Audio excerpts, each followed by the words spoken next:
How do we get inside? I can't do it like this. Try to get inside like this because he'll lower his hand. Lower your hand. Boom. No, but I can get inside in many ways.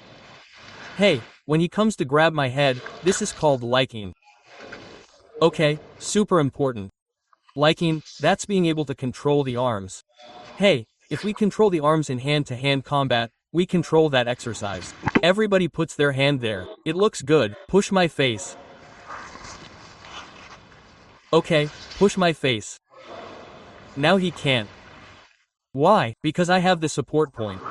I can do a backhand without knowing how to do jujitsu because I only know one jujitsu technique. So, we have to learn Muay Thai, not just Muay techniques, okay? That's what you have to keep in mind, that I don't intend to. I can do 1,000 techniques here right now that you say, wow, that's cool, you're crazy. But that's not my intention, okay? My intention is for you to learn and progress in these things, okay? Not to learn techniques that are ultimately very relative. Mario, what led you to live and train in Thailand? Well, I started out in other martial arts, like almost everyone else. At first, Thai was quite unknown at that time and I went to the United States and there I met some Thai people for the first time. I fell in love with the art when I returned to the United States and I started reading a little bit about Thailand. I live in the Canary Islands. Back then there was no internet. There was very little information available. How old were you? Many years ago. Well, I think it was over 30 years ago. First exercise that we are going to do and we are going to change it quite quickly. Stand there. That's it. Pay close attention. I'm holding it with one hand. The other hand is behind my back. You hold the other one. It's an exercise to warm up the neck.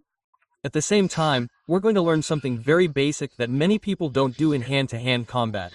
Movements so that you never fall under when you turn your partner, okay? And at the same time, we're warming up, okay? So, each of you, take note once, you turn the same way. You turn to the other side. That's another thing. Comma. And I started to fall in love with it there. The truth is that in the United States was when I first saw Thai people training. I really saw it, and it was all by chance. I simply fell in love with the art. It really had something different about it because I came from traditional martial arts and then I switched to kickboxing, to full contact, but it lacked a little bit of that essence that martial arts had.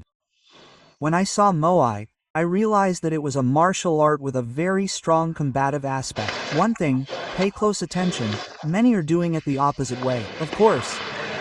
I'm going to throw to the side where my arm is. Now yes. But before throwing I move my left foot so I can.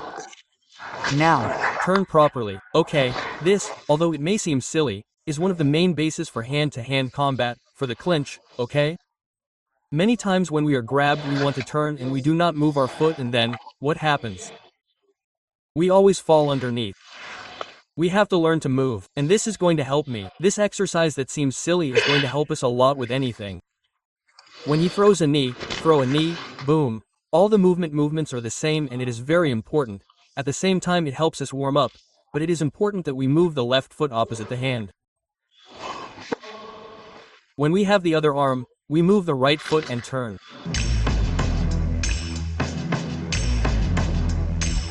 I fell in love. I have already started traveling to Thailand. From the first day I set foot in the country, I not only fell in love with the sport, but also with the culture, the people, the food, the language. And the truth is that was what started me training the Muay Thai for that reason. And now from this place back at the same time that he turns now. Sure, okay, sure. I thought it was one to the inside. No, both on the same side, both on the same side, both on the same side. Whenever you're going to throw this way, if you don't move this leg, you're going to fall underneath. So you have to move that leg to make room. Grip on the inside and the other on the outside. But now the one on the outside just keeps his hands open, okay? Because we're warming up by simply pushing a little bit towards me.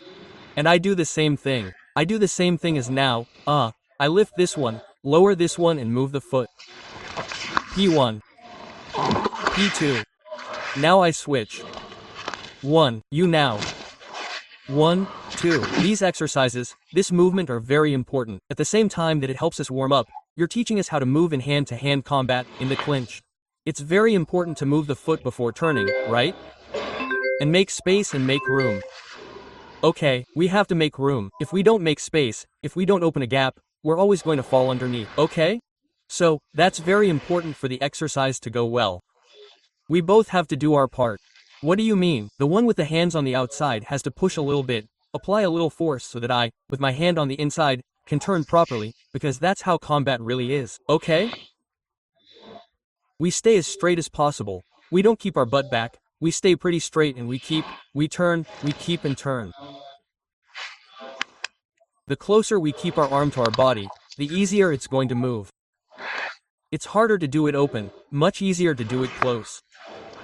I have to change my position for his.